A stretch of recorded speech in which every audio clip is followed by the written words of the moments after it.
Welcome to M P G speaks. ہم بات کر رہے تھے سابق D G I S I lieutenant general retired Faiz Hamid کے کورٹ مارشل کے حوالے سے. آصف بشیر چوری صاحب جو ہیں وہ گفتگو کر رہے تھے. میں ایک تھوڑا سا اضافہ کر دوں پھر آپ بات اپنی مکمل کیجئے. وہ جو خٹک صاحب کا آپ نے ذکر کیا میجر جنرل عبید اللہ خٹک کا, ہاں میں نے تب اس پہ کالم بھی لکھا تھا, عدل راحلی جنگ میں کالم جو ہے وہ چھپا. تو وہ بڑا شور سنتے تھے ہم کہ بڑا احتساب ہو رہا ہے, لیکن ان کو جو سزا ہوئی وہ تھی سویئر ڈسپلیئر, سخت ناراضی کی سزا. اچھا, لیکن آپ دونوں دوستوں کی گفتگو سے قطع نظر اس دفعہ مجھے لگ رہا ہے کہ کوئی سخت فیصلہ آئے گا, کوئی بڑا فیصلہ آئے گا. مجھے یہ لگتا ہے کہ ان کو 2 سزاؤں میں سے ایک سزا ہوگی. سزائے موت کے چانسز میرے نزدیک کم ہیں. جی, عمر قید ہوگی. کیونکہ یہ 3 چارجز ہیں نا. تو کرنل انعام الرحیم ایڈوکیٹ صاحب سمجھتے ہیں ان معاملات کو, ان سے بھی آج میری بات ہوئی. میں نے کہا ران بھائی فرمائیں کہ کیا ہو سکتا ہے, تو انہوں نے کہا یہ جو تینوں معاملات ہیں تینوں میں عمر قید کی سزا ہو سکتی ہے. ایک میں سے وہ بچ بھی گئے, دوسرا ہے, تیسرا ہے, تو کسی نہ کسی ایک معاملے میں انہیں سزا. جی, میں یہ سمجھتا ہوں کہ یہ پریسیڈنٹ نیائک بننے جا رہا ہے. جی, اس کلب کے پہلے ممبر کو خود آرمی کی عدالت جو سزا دینے جا رہی ہے. مجھے کبھی کبھی تو میں سوچتا ہوں تو مجھے لگتا ہے شاید سزائے موت بھی ہو سکتی ہے, لیکن پھر بہت سارے عوامل چیزیں دیکھ کے مجھے زیادہ امکان اس بات کا لگتا ہے, کیونکہ میں نے پہلے بتایا کہ ہم بند کمرے کی کارروائی کے اوپر بات کر رہے ہیں تو میں شاید اتنا ایکوریٹ نہیں ہوں. جی بالکل, لیکن عمر قید سے نیچے مجھے نہیں لگتا کہ ان کو سزا ہوگی. یہ مجھے ایک کنسیڈرڈ میرا ویو ہے, کیونکہ جس طریقے سے ان کا ٹرائل ہوا ہے, جس طریقے سے انہوں نے بچنے کی کوشش کی, ملاقات کی کوشش کی, گواہان کی لسٹ دی, جو کچھ آپ ایک دیکھتے ہیں سیکوینس میں چیزوں کو, تو مجھے یہ لگتا ہے کہ جو ہے ان کے ساتھ بیڈ لک اصل میں یہ ہوئی نا کہ چیف تو وہ نہیں بن سکے, وہ اس دوڑ میں تھے اور بہت زیادہ تردد کر رہے تھے, لیکن ان کے جگہ چیف وہ بن گئے جن کے ساتھ ان کا ایک بیک گراؤنڈ بھی تھا آئی ایس آئی میں, اور انہوں نے بھی خاموشی سے گھر جانے کی بجائے پھر انہوں نے جو فاؤل پلے کیا جس طرح عمران خان صاحب نے کیا. اپوائنٹمنٹ کے موقع پہ آپ دیکھ لیں کہ دھرنا کال ہوا تو اس کے بیک گراؤنڈ میں چیزیں ہیں, وہ کمیونیکیشن ہے کہ کس کے کہنے پہ ہوا تھا. پنڈی میں جو ایک کال ہوئی تھی, بہت بڑی کال ہوئی تھی. پھر آپ یہ دیکھیں نومبر میں کال ہوئی تھی. پھر آپ یہ دیکھیں کہ جس سیاسی جماعت کو انہوں نے مسلسل جو ہے نکڑے لگایا وہ اقتدار میں آ گئی. جس بندے کے خلاف انہوں نے ریفرنس ڈالا وہ چیف بن گیا تھا جو ڈی سی کا. تو نہ صرف یہ کہ وہ گھر گئے, اس کے بعد انہیں کہیں سے کوئی ٹھنڈی ہوا نہیں آئی. تو یہ سارے جو ایلیمنٹس ہیں مجھے یہ لگتا ہے کہ ان کو سزا ہوگی, نئی ایک ایگزامپل سیٹ ہوگی, اور یہ جو انٹچیبل والا فلاسفی ختم ہو جائے. اچھا حماد صاحب, یہ آخری اس حوالے سے سوال, پھر ہم دوسرے موضوع کی طرف جو ہے وہ چلتے ہیں.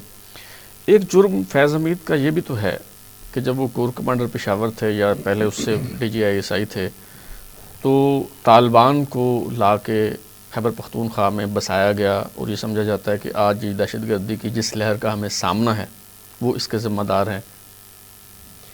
دیکھیں یہ سب کچھ تو ہوا تھا, لیکن کیوں ہوا تھا, مقاصد کیا تھے, کس لیے ان کو لایا گیا. ایک خبر میں نے انہی دنوں دی تھی کہ 32 چوکیاں تھی بارڈر پہ, یعنی جو پاک افغان بارڈر ہے اس پہ 32 چوکیاں تھیں مختلف جگہوں پہ. اسے کم کر کے 15 پر کیوں لایا گیا تھا؟ جب ایسا وقت تھا کہ دہشت گردی بالکل عروج پر تھی, حملے ہو رہے تھے, آرمی پبلک اسکول کا واقعہ ہو چکا تھا, پھر پولیس پہ حملے ہو چکے تھے, فوجیوں پہ. تو اس وقت تو 32 سے بڑھا کر 50 کر دینی چاہیے تھے. کیا وجوہات تھے کہ اس کو کم کر دیا گیا؟ اس کے پیچھے کیا تھا کہ اچانک دہشت گرد داخل ہو گئے تھے باجوڑ, ناوا پاس اور ان راستوں سے جو شمال میں زیادہ تر, جنوب کی بجائے, اور وہ باجوڑ اور سوات تک آ گئے تھے. تو یہ کس لیے یہ سب کچھ کیا جا رہا تھا, اگلا منصوبہ کیا تھا؟ اور پھر اس کے بعد عمران خان لانگ مارچ لے کر روانہ ہوتے ہیں اسلام آباد کی طرف.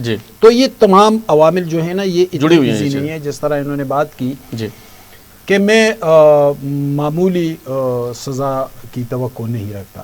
تو اگر عمر قید بھی ہو جائے تو میں اس کو معمولی سزا کہوں گا. یہ جو میرا پوائنٹ آف ویو ہے نا وہ یہ ہے کہ اگر معمول عمر قید ہو جائے تو ٹھیک ہے, یہ نارمل سزا میں کہوں گا. میں اس سے بڑی سزا کا امکان ہو سکتا ہے, میں امکانی طور پر بات کر رہا ہوں. دوسری بات یہ ہے کہ فوجیوں کے حوالے سے ٹرائلز ہوئے، ماضی میں بھی ادھر ادھر وہ معاملات چلے، لیکن یہاں پر جو ذاتی معاملہ ہے نا، میں ذرا کھول کر بات کروں گا.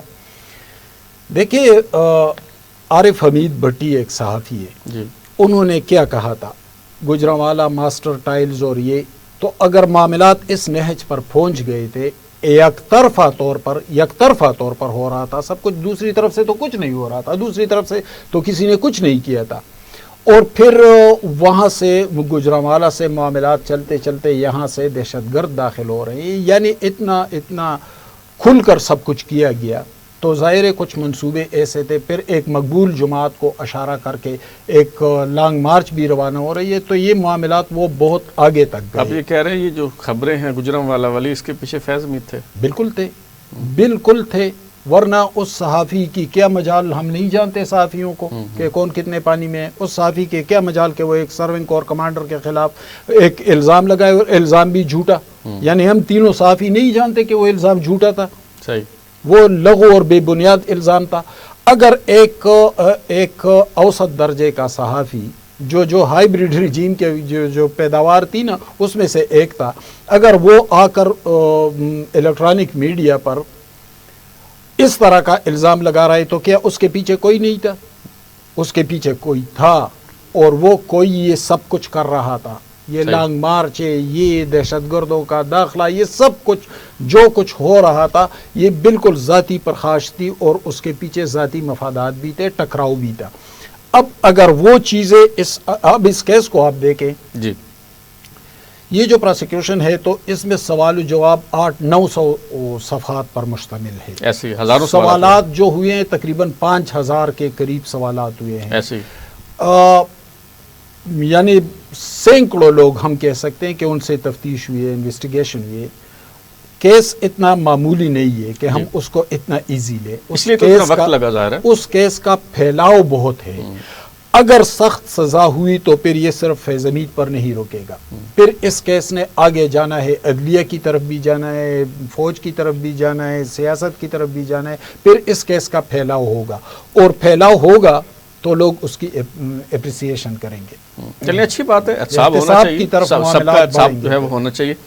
آصف بشیر چوہدری صاحب، یہ جو استعفے آئے 87ویں آئینی ترمیم کے بعد، سپریم کورٹ سے 2 استعفے آئے، لاہور ہائی کورٹ کے ایک جج صاحب جو ہیں انہوں نے استعفیٰ دیا، تو ہم سمجھ رہے تھے کہ شاید یہ بارش کے 1-2 قطرے ہیں، اس کے بعد کوئی موسلا دھار بارش کو شروع ہو جائے گی، لیکن یہ سلسلہ تھم گیا. اور ابھی جو انصار عباسی صاحب کی سٹوری شائع ہوئی ہے آج، اس کے مطابق کچھ 4 جج صاحبان جو ہیں وہ استعفیٰ دینے کے لیے سوچ رہے ہیں. تو کیا آپ کو لگتا ہے کہ مزید استعفے آئیں گے؟ اور دوسرا یہ کلیئر کر دیجیے کہ کیا واقعی کوئی یہ پینشن کا معاملہ ہے کہ ٹینور کو پورا ہو جائے اور پینشن کھری ہو جائے اور پھر استعفے دیے جائے؟ دیکھیں، یہ جو ہے نا سٹوری 5 سال والی، میری معلومات میں ایسی کوئی پابندی نہیں ہے ججز کے اوپر.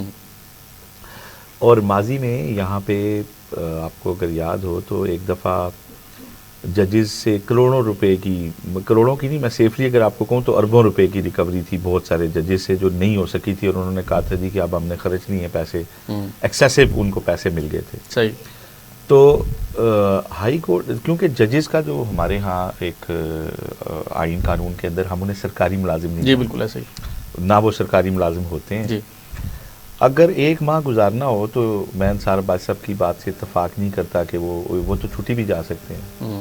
ٹھیک ہے، ان کی سوابدید ہوتی ہے، وہ چھٹی جا سکتے ہیں. ہو سکتا ہے وہ انتظار کر رہے ہوں کہ اگر تبادلہ ہوتا ہے ہمارا تو پھر ہم استعفیٰ دیں. دیکھیں بات یہی ہے، ایسے ہی ہے، وہ تبادلے کا انتظار کر رہے ہیں. اور یہ قانون صرف انہی ججز کو، اسلام آباد ہائی کورٹ کے ججز کو ذہن میں رکھ کے بنایا گیا کہ ان کی منشا کے خلاف ان کا تبادلہ، یعنی کہ آپ انہیں سرکاری ملازم بنانے جا رہے ہیں.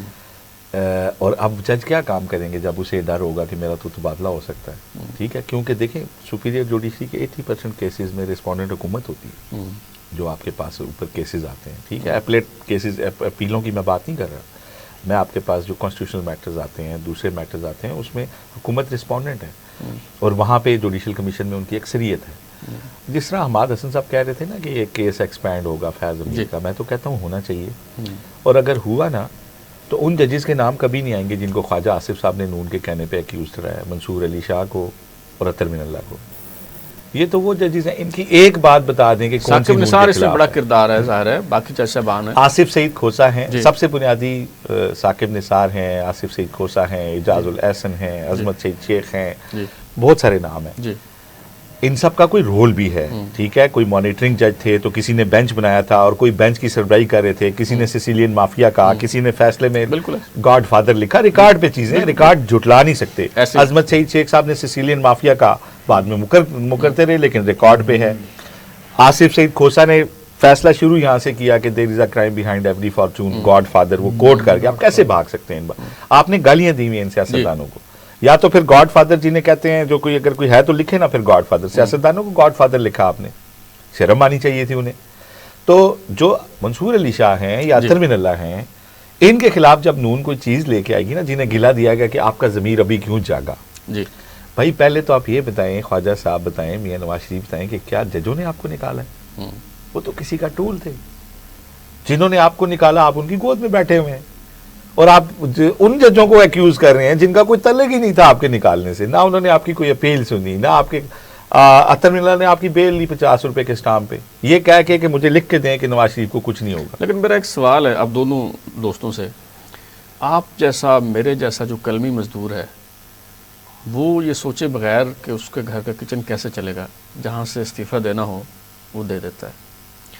آپ کو اور مجھے اگر پتہ ہو کہ میری 13 لاکھ تنخواہ ہے اور میں استعفیٰ دے کے گھر چلا جاؤں گا تو پینشن بھی 13 لاکھ ہی ملے گی, سرکاری گاڑی بھی ہوگی, ڈرائیور بھی ہوگا, پھر تو ایک لمحے کے لیے بھی نہیں سوچنا بنتا. لیکن یہ اگر 2-3 استعفے آئے ہیں اور باقی جج صاحبان جو ہیں وہ استعفے انہوں نے نہیں دیے, تو اس کا مطلب ہے کہ منصور علی شاہ صاحب کی جو پرسیپشن ہے کہ یہ آئین پہ حملہ ہوا ہے, اور اطہر من اللہ صاحب کہتے ہیں کہ وہ آئین نہیں رہا جس پہ میں نے حلف لیا. اس کا مطلب ہے کہ باقی جج صاحبان ایسا نہیں سوچ رہے. تو اطہر من اللہ کا آئین اس وقت تھا جب جسٹس شوکت عزیز صدیقی کے ساتھ جو کچھ ہو رہا تھا, جب یہ تمام معاملات آ رہے تھے, جب ثاقب نثار ان عدالتوں میں جو کچھ کر رہا تھا, اس وقت آئین پہ حلف نہیں اطہر من اٹھایا. اللہ صاحب کا کیا رول ہے شوکت عزیز صدیقی صاحب کو نکالنے میں؟ شوکت عزیز صدیقی کو نکالا نہیں, لیکن شوکت عزیز صدیقی کا ساتھ تو نہیں دیا نا اسی وقت. تو وہ شوکت عزیز صدیقی اس صاحب کے کا ساتھ بینیفیشری کون بنے؟ میری یار سن لینا, شوکت عزیز صدیقی صاحب نے ایک تقریر کی تھی پنڈی بار سے, فیض حمید نے پھر بولا. ٹھیک ہے, پہلے ان پہ ایک کیس بنایا گیا کہ انہیں نکالنا تھا نا, کیونکہ انہیں نکالنا تھا. جنرل فیض حمید طے کر چکے تھے انہیں نکالنا. کیوں نکالنا ہے کہ فیض آباد دھرنے میں انہوں نے کہا اسلام آباد پولیس کو کہ آپ یہ جگہ خالی کریں, اس لیے نکالنا تھا. وہ بات نہیں مانتے تھے, تو انہیں نکالنے کے لیے کیا کیا گیا, پہلے ایک ریفرنس بنایا گیا کہ انہوں نے گھر کی تزئین و آرائش میں بہت ایکسیسو پیسے لگائے ہیں. تو انہوں نے کہا جی کہ یہ باقی ججز کا ریکارڈ دے دیں, اگر اسے میں نے زیادہ لگائے. ہاں ٹھیک, وہ کیس وہاں رک گیا. پھر انہوں نے اتنا انہیں فرسٹریٹ کیا گیا کہ انہوں نے پنڈی بار میں خطاب کیا کہ وہی بات کی جو ان ججوں نے خط میں لکھی ہے, جس پہ آج نون لیگ تنقید کرتی ہے, کہ انٹیلیجنس ایجنسی جو ہے وہ قانون اور انصاف پہ عمل درآمد ہو رہی ہے, بینچ بنوانے میں, فیصلے لینے میں. یہ بات انہوں نے پنڈی میں کہی. ٹھیک ہے, اس پہ جو اس وقت چیف جسٹس تھے آصف سعید کھوسا, انہوں نے ایک سمری ٹرائل کیا قانون اور انصاف کے پر خچے اڑاتے ہوئے. آرٹیکل 209 کی وائلیشن میں انہوں نے جج کو سنے بغیر معزول کر دیا. کیوں کہ انہوں نے چیف بن جانا تھا اور اس ڈیٹ سے پہلے اس کو ہٹانا تھا, سو دیٹ انہیں چیف نہیں بننے دیا گیا.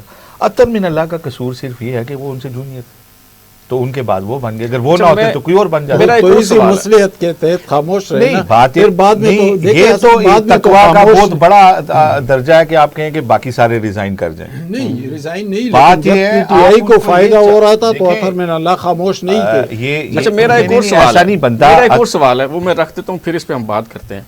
اس بات کو چلیں چھوڑیں کہ اس وقت ان کا کیا کردار بنتا تھا, کیا انہوں نے کیا.